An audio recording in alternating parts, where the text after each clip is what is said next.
everything is pre-configured on the table, ready to go. No searching for old files, figuring out how you like to configure it. We already have our filament selected, all the strength and support. Anything you've configured previously is already built in, so all we do is click print. That alone saves so much time, saves so much confusion, because now you can just have any operator run these and they know exactly how to print them. To set this up, we're going to hit this drop down menu, export sliced file, and we'll save that.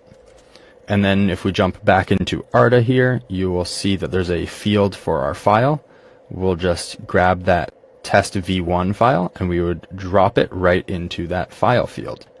In Arda, I would just let the system know that we are printing these now, and once they're done, hit that button and we're good to go.